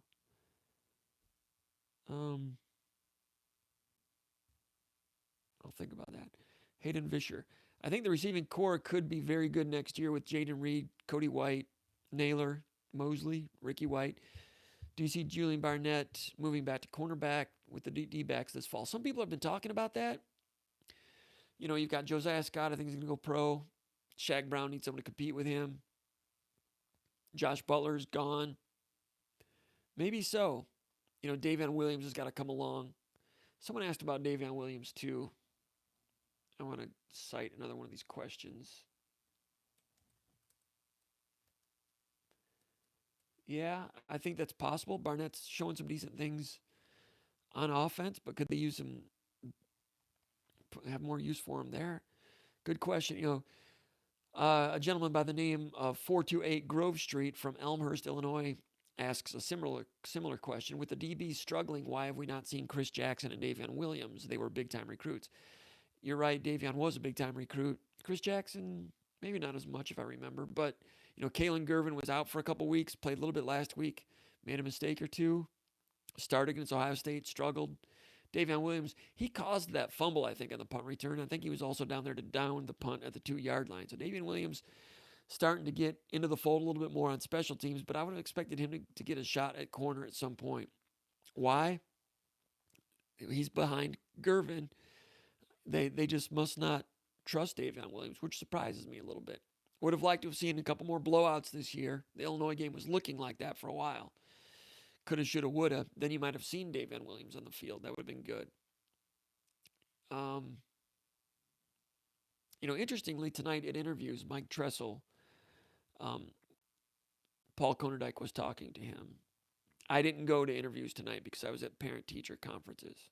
I drove over there immediately after the parent-teacher conferences, but interviews had already ended. Interviews started earlier today because practices are shorter this time of year. So I didn't get over there in time to do a VCast. So no VCast at SpartanMag.com tonight. I might catch up with Konerdijk to do a skull session with him maybe tomorrow. And then I'd like to catch up with Ron Armstrong, big movie to do with do one with him also, maybe a couple of shorter ones. We'll see. But anyway, I asked Konerdijk what Tressel had to say, and specifically about pass defense and the problems there. And Tressel, Konerdijk was going from memory, and he says he needs his players in the defensive backfield to think more like a shortstop in baseball. A good shortstop wants the ball hit to me, hit the ball to me, hit the ball to me. He wants his DBs to think more throw in my area. He's not sure that they're that way for whatever reason. He wants more of that. Harlan Barnett used to talk about map, make a play, map. And there was one year, I think maybe going into 2012, when they had struggled with pass defense, I think in 2011. And that was the big rally battle cry. Map. You got to map. You got to map out there. And it's not why it happened, but pretty soon the no-fly zone was born. It takes more than a slogan to get things done. But the mindset, it's the same mindset. Whether it's map or be like a shortstop, they want more of that. Back in the late 90s, Saban called it primetime warriors. We need some primetime warriors to finish things out. Take your pick, any of those. Need some of that. Now, Tressel said that, firstly. Secondly, I thought this was interesting. Tressel said, I didn't hear it with my own ears. I don't know the exact quote. Paul will probably have an article, if not the film, SpartanMag.com later today. But Tressel said in the defensive backfield something along the lines of, we've got the guys. We've got the guys that can do it. So they don't think it's an athletic situation. They don't think it's a problem of recruiting misses. They think they've got the guys. So what does that say about player development? What does that say about the guys in charge of coaching the defensive backfield? You look at the defensive backs coach is Paul Haynes, and it's not been good in recent weeks. And in terms of I was talking about Iowa and their ability to cheat into things and know where things are going. Not seeing that. You're seeing holes too far open. That being said, that key 3rd and 22 conversion to the tight end wide open, I think that was a linebacker situation. Antoine Simmons biting up too much, not getting enough depth. So sometimes the defensive backfield might look bad because linebackers aren't doing their thing or pass rush. It's all inclusive, like Dantonio says. Paul Haynes has been a good coach in the past, new to this staff. Terry Samuel coaching the cornerbacks. I don't know. So, we'll move on here. Let's see, do you see Julian Barnett? So I just kind of got off on a tangent there about defensive backs. All right, Noah Conley. How good do you see Michigan State football being next year with a difficult schedule next year and losing a lot of talent from the team? It's not looking good. But We knew Minnesota had an easy schedule. We didn't know they're going to be this good. Like I said about Wisconsin and Penn State, we didn't know they'd be this good. We didn't know Indiana would be this good. No one thought Illinois would be this good. What's this good for Illinois? 500. What's this good for Indiana? 8-4. Michigan State, probably going to be predicted to be 6-6 next year. Don't know who the quarterback's going to be. The Clifford kid at Penn State early in the season was better than people thought. Didn't expect Penn State to be this good. And it's like that all over the country. Pittsburgh and Wake Forest in the ACC. Kansas State in the Big 12. It's college football. There's surprises every year. So Oregon State in the Pac-12, Pac-14, whatever it is. So would it be outlandish to think that Michigan State can be better than people think? Some people are thinking that would be the case with Michigan State this year. They're preseason top 20, but McElroy and some of those people whose opinions I respect were saying, watch out for Michigan State. They got a ton of guys coming back, and you've seen Marc Dantonio do it before. For good reason, some people thought Michigan State was a good sleeper. It didn't happen. It's been pretty bad this year. Haven't even competed with some of those teams. So is it possible? Become more mature on the offensive line. New coat of paint at quarterback. Eli Collins. Brandon Wright showing some decent things. Wide receivers have to be better. Can't be worse. Darryl Stewart did some good things, but time to move on there. Tight end, Trenton Gillison come around a little bit. Maybe. Dotson, got to come back from the Achilles. So offense, I don't know. Quarterback, have to wait and see. Defensive line, you have Slade coming back. Naquan Jones. Naquan Jones has not been as great in his limited time. Maybe when he becomes the man, maybe he'll turn up the wick a little bit. He's just been okay. I would have expected more out of him this year. Jacob Panishuk coming back. He'll have a good senior year. Beasley's back. Then you have Fletcher and Burghorst. Can they get into form? Zach Slade, injured this year. Can he do much? I'd wait and see. But that's college football. You don't know who the next guy up, how good they're going to be. I think Michigan State has a decent cupboard there. So I'm not ready to say it's going to be terrible, but it's worth watching. Doors Fan 91. Chewins was Miami of Ohio. Thank you. Committed to Miami of Ohio. Good. The Beef says he's from Northville, Michigan. I'm a little late to the party, but Comp, you are the man. I am the man. I am the man? I didn't mean to say that as a statement. I meant to say that as a question. That's good. I thought Becky Lynch was the man. Question. How many coaches do you think Dantonio, and I appreciate the compliment, thank you. Tell your friends about SpartanMag.com and your enemies. How many coaches do you think Dantonio will realistically replace? Tough to see him getting rid of his pals. I think they'll get rid of 3. Just up with the over-under at 2.75.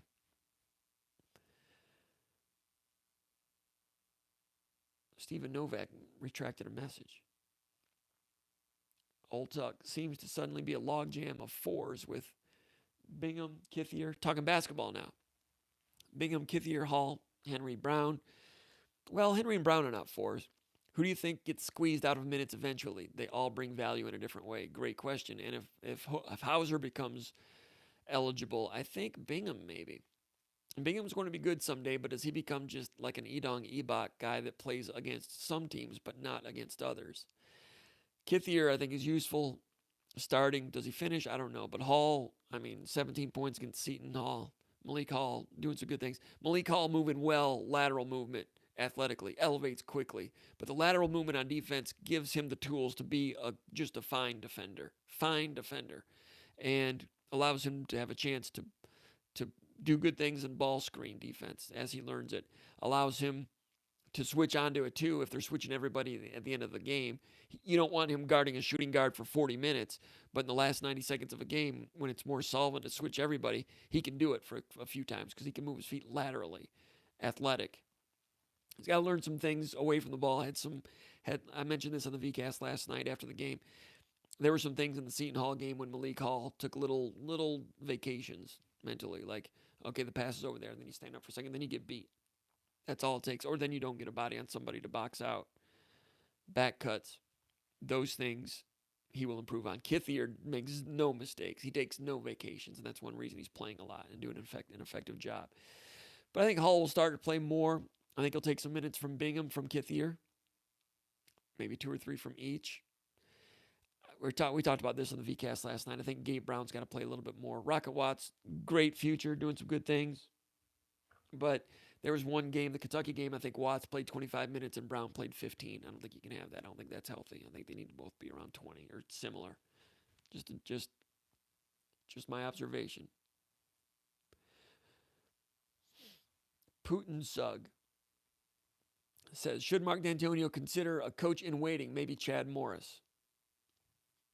Well, Chad Morris was just fired at Arkansas, and it was a miserable situation there. I think you're being facetious. I think that's an attempt at humor.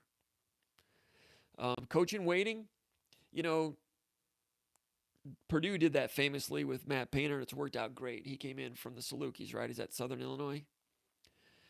Coming from Southern Illinois is one thing. Coming from the University of Cincinnati is different. Because, people have asked me that about Luke Fickell. But Luke Fickell's got such a movement going on down in Cincinnati that he wouldn't leave that. He wouldn't leave them there to be a coach in waiting somewhere else.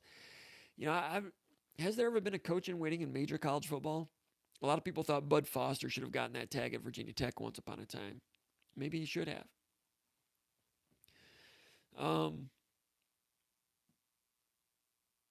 Coach in waiting would be an interesting thing to look at. If Mark Hollis were still around, maybe he would look at that. Tom Izzo was coach in waiting at Michigan State, obviously. Work turned out pretty good. Who would be a guy to do that? I mean, if the defense had a year this year like they did last year, Tressel would have been in consideration for something like that, I think. Because if they would have had a defense this year like last year, then SEC schools would have continued to come after him. They did come after him. More would have come after him. And at some point, you take him up to 800,000, 900,000, more. Narduzzi was getting that kind of money. I said that back then when schools started to come after Narduzzi. I thought that he would have been a good candidate for coach in waiting. Problem is, he and Dantonio were a little closer in age, and you couldn't foresee, and you figured that Dantonio was going to hang around another 5, 6, 7 years.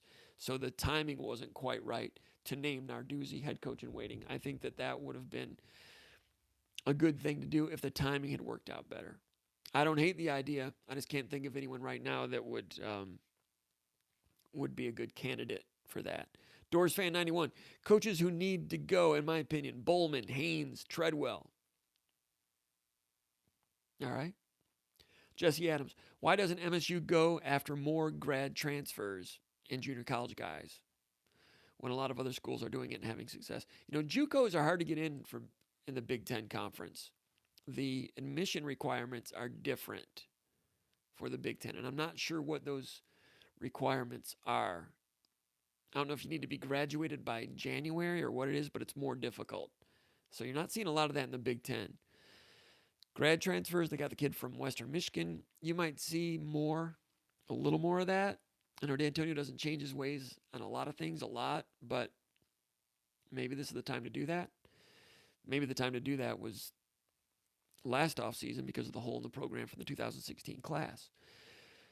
Doors Fan 91. Speaking of the young Warner at Michigan State, he looks small for a linebacker. I would agree. He had a tackle on the opening kickoff.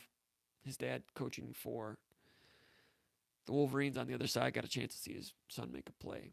Yeah, you've not heard a lot about Warner really competing for a linebacking role right now. Maybe that'll change in the spring. I think Luke Fulton is a guy that's going to make some noise. Chase Klein, I mentioned after the spring game that I really liked what he did. Not only did he have a lot of tackles in the spring game, but they were legit tackles. He wasn't just accumulating stats downstream against third string. And he's been okay when he's got on the field, especially earlier in the year against Western. I thought he did well. In other games when he's got on the field, hasn't been quite as much of a splash, but he's young. Starting to knock these off here. Rick Nash says the offensive line is just small. Whatever the weight is, it is. But no doubt this O-line is way smaller than Wisconsin's and Michigan's, let alone Ohio State's. The O-line recruiting and development is lacking. Strong point. Point well taken. Rick Nash says, haven't seen someone throw a ball as bad as Lewerke. We need accuracy. Lombardi isn't it. Can't disagree with that either, Rick. Doors Fan 91. Spot on, Rick Nash, the 2018 was laughable that all the guys were under 300 pounds. Sam Witzke says, too soon to say Paul Haynes has to go. Good question. Too soon? I don't know. Again, I don't want to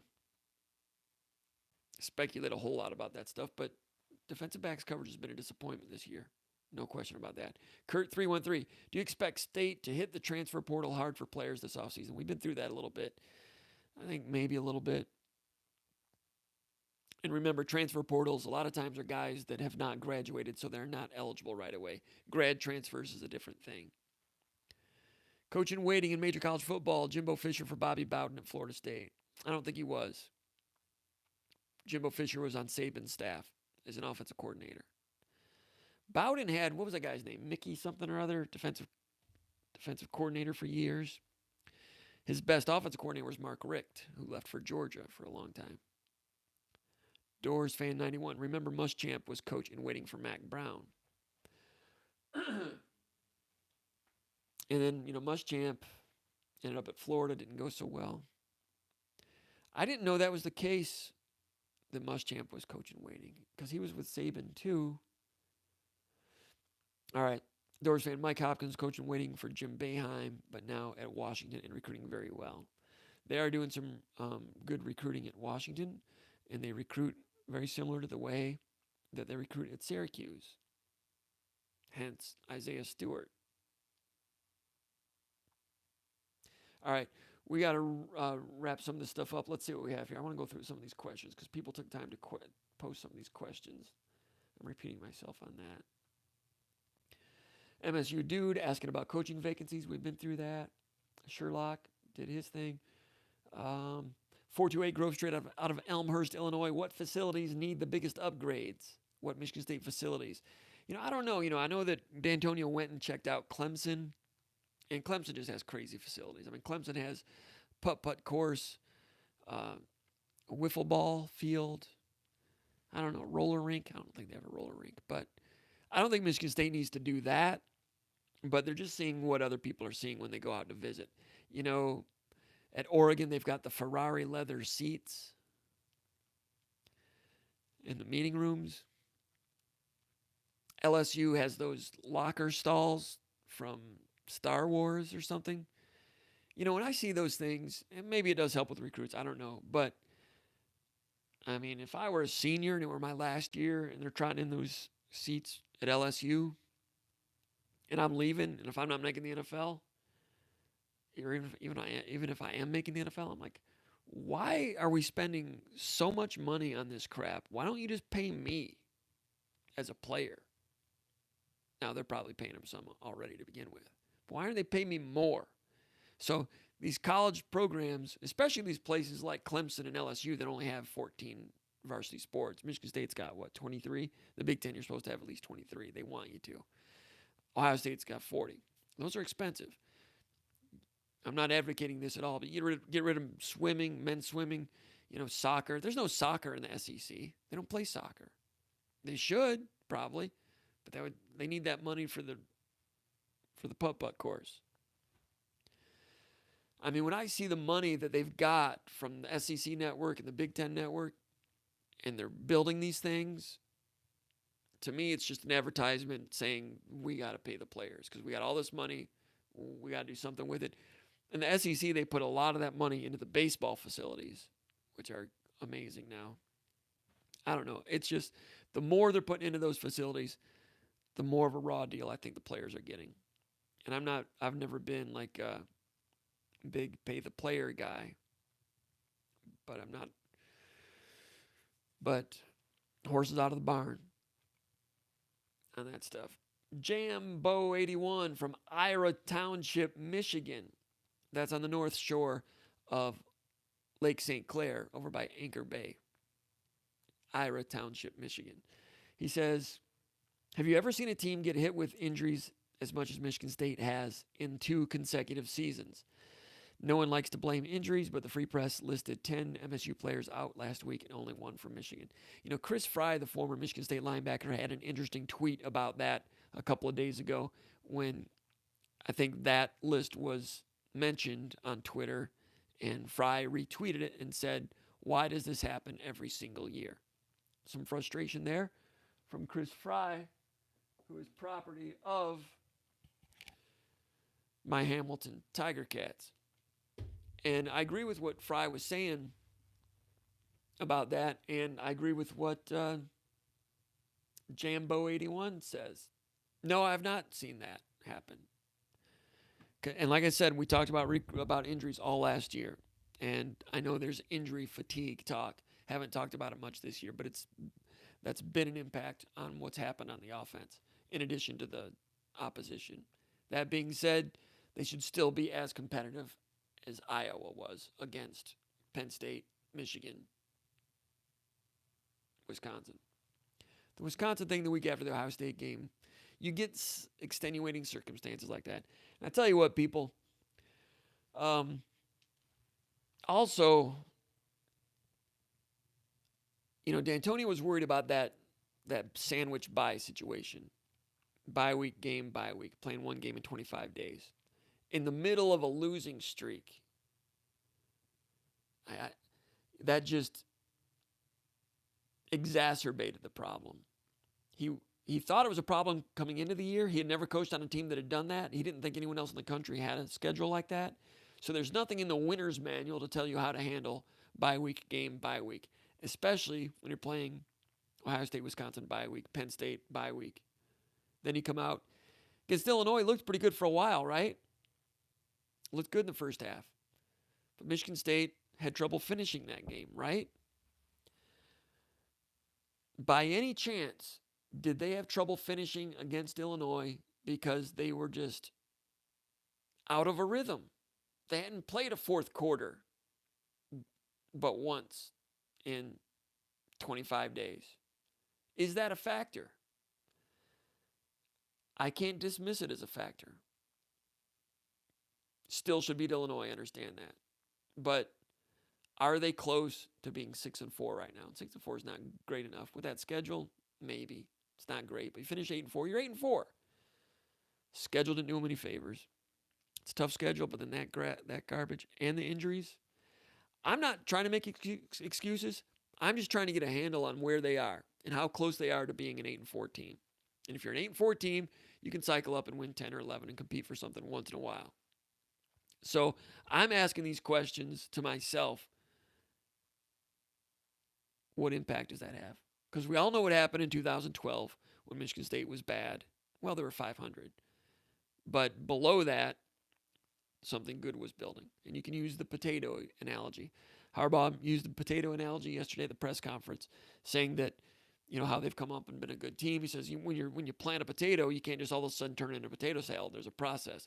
I would go a step further. When you are planting potatoes, like they do in Edmore, Michigan, which is the potato capital of the Mitten State, the Great Lakes State.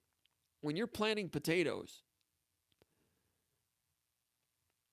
it's beneath the surface.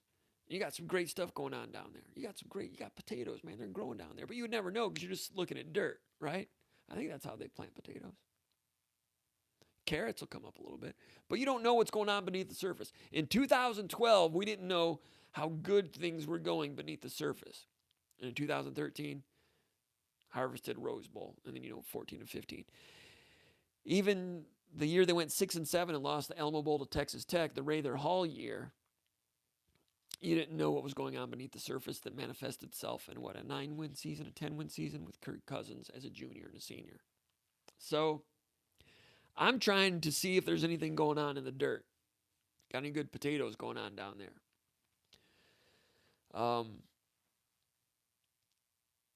And I look at things that happened in 2012, had a good defense. This year, no good defense, no good offense. No good much of anything, right?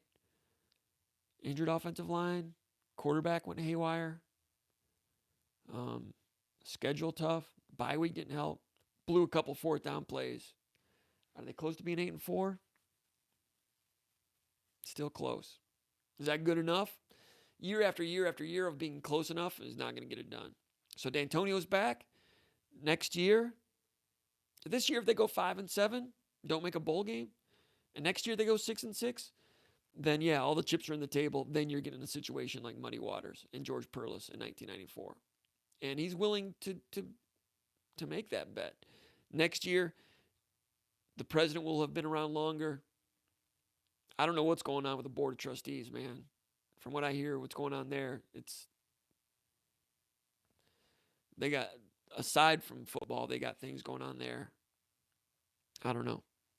So I'm looking for, because we're making these judgments on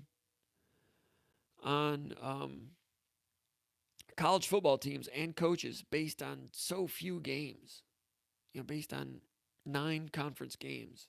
And Michigan State's Big Ten record is terrible. And, these guys, they train and hit the weights all year, 365 days. They train. They come out and they play a game. And we're making judgments, absolute judgments on so few games. On one game, in some cases. And one game can come down to one possession. You only get the ball 11 times in a lot of games. And I get it. You have to win games. And if you don't win enough, you're gone. It's just, I'm trying to look in the fundamentals to see if there's something going on better than what we're seeing. I'm looking at it, looking for it. I thought I saw good things in the Ohio State game, and they never built on it. Quality control in the defensive backfield, quality control in special teams. Quarterback went on the late wire. Why were players leaving and going for the transfer portal in the middle of the season when it doesn't really... I understand Connor Hayward because he retained redshirt status, but the other guys, like rats jumping off a sinking ship, is the old analogy, and the ship was not sinking yet. But what was it about the program that they didn't feel compelled to hang around? Well, now they've lost all these games. Makes you wonder. That's not a good sign, not a good look, for sure. So, but in terms of injuries, would the offense have been any better? Yeah. Would that have made a difference against Illinois? Maybe. I don't know. Defense let them down against Illinois. MSU Wank from Ypsilanti. Oh, we already did his question about the recruits. Spartan Squid, a longtime poster, a first-time questioner, he says. He says, if Marc Dantonio remains as coach like he says and only replaces 1 or 2 assistant coaches, what is the over-under on attendance for September 5th, 2020 against Northwestern? Northwestern's an opening game, is the opener next year. So he's asking if he stays and he only replaces 1 or 2 assistants, what is the attendance going to be? Obviously, Spartan Squid is not happy with the developments. And it sounds to me like he wants more assistants gone. And if it's only 1 or 2, he won't be happy with that. And maybe he won't be at the game. And he's wondering if other people won't go to the game if they're not happy if they only replace 1 or 2 assistants. 1 or 2 assistant coaches, I'm going to put the over-under attendance for the opening game against Northwestern at 62,365. Fish and Dave from Midland, Michigan. Does Michigan State make a bowl game this year?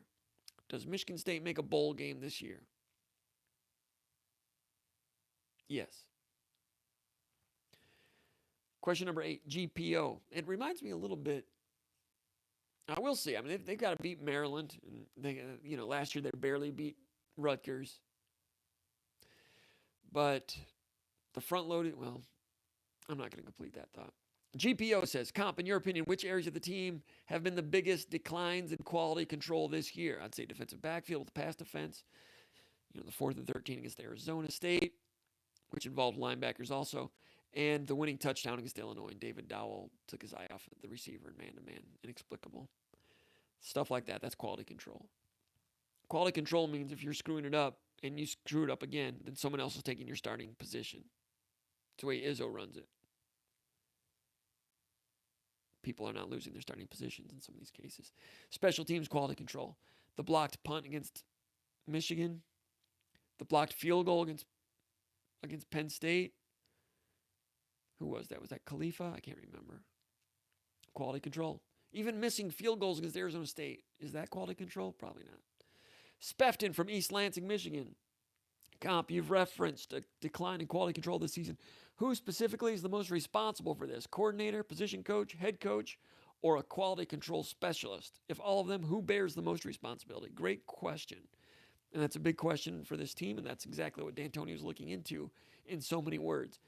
Sometimes I think it's a position coach. Coordinators, coordinators can ask for change and so forth, but really it's the head coach that needs to come down on the position coaches in some of these instances. Because we've seen Mike Tressel's defenses have good defensive backfield play in the past. Last year was pretty good. When Barnett was there, they were a good tandem, had some good defenses. I've always contended that when there's a coaching change and a good one moves on, that his players and style of play will continue to look good for a year and a half.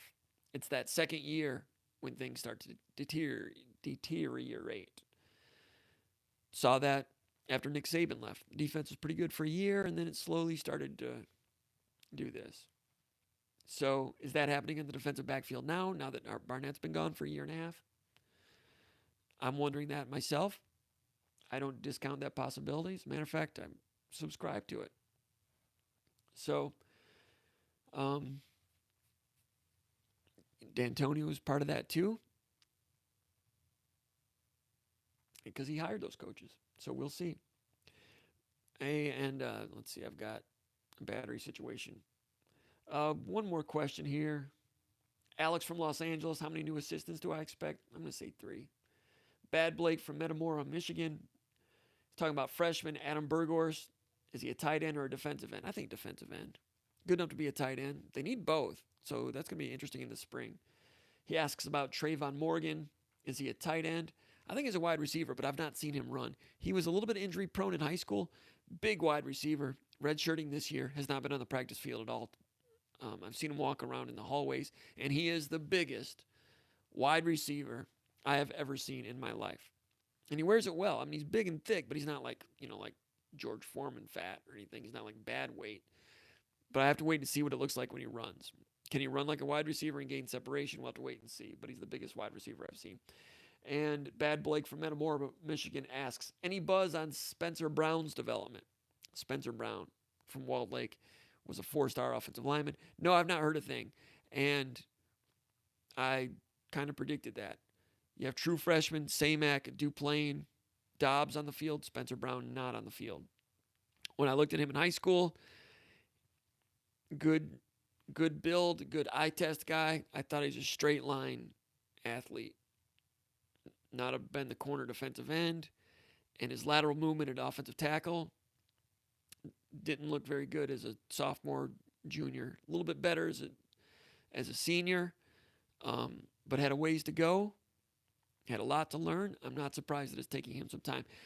I went on record saying that I expected at signing day that they would describe him as a two-way lineman, and I was surprised that they described him as an offensive lineman because I thought he had so far to go.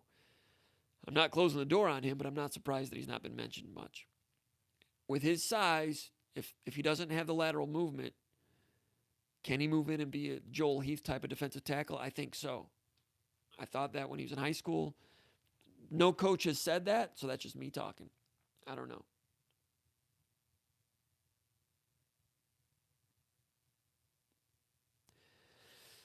Got more questions here. Got one more. This was a unique, creative question. Guy did some research here, so I'm going to use it, and then we'll sign off. Spartan Nas out of Detroit, Michigan says, he quotes a quote from Dantonio from January. The quote is, when Dantonio was talking about not getting a new offensive coordinator and staying in-house. Dantonio's quote, he says, I don't just say, here are the keys to the car I've been driving for 12 years, take it for a spin. Meaning he wanted someone else. He wasn't just going to give the offense to someone else. He says, Dantonio's quoted as saying, I would be highly irate if that thing didn't work. Highly. Okay, he's talking about if he brought someone in, gave him the keys to the car, and let him use it. Highly irate. So, should he be irate now? Well, for the reasons I talked about earlier, extenuating circumstances. But too many years of extenuating circumstances, you're going to end up like Muddy Waters. I'm not saying Dantonio like Muddy Waters. I'm just saying the end game could end up being like that. Of course, Dantonio's got a lot of trophies and a lot of great memories. But too many of those, and that's what happens. Because roses don't grow in muddy waters. Remember that one? All right, so Spartan Oz says, do you believe he's going to change his tune and hire a new offensive coordinator or a defensive coordinator after 13 years? And we talked about that earlier. No, I don't think he'll hire new coordinators this year. So anyway, we're going to wrap up. I think that'll do it. Paul in Rockford, Michigan asks, bottom line for Coach Marc Dantonio is that recruiting has to improve. What moves will he make to improve recruiting? The best way to improve recruiting is new assistant coaches, younger ones, energetic ones. I hate to say that, but that's usually how it gets done. Some of these guys have recruited well at Michigan State in the past, and some of those guys will stay. We'll have to wait and see. I mean, Dantonio has not said people are going to be leaving, but when I say this job as a head coach in major college football, especially at a big state institution like Michigan State, in some ways it is a political job. You have to be a politician. And right now the constituents are not happy. And as a politician, you have to do things, you have to fix the damn roads. So, he might not want to do it, but since he's coming back next year, looks like he's going to do it, I think. And, all right. And I've heard there's some discontent in some regards with some things. So I think it's going to happen.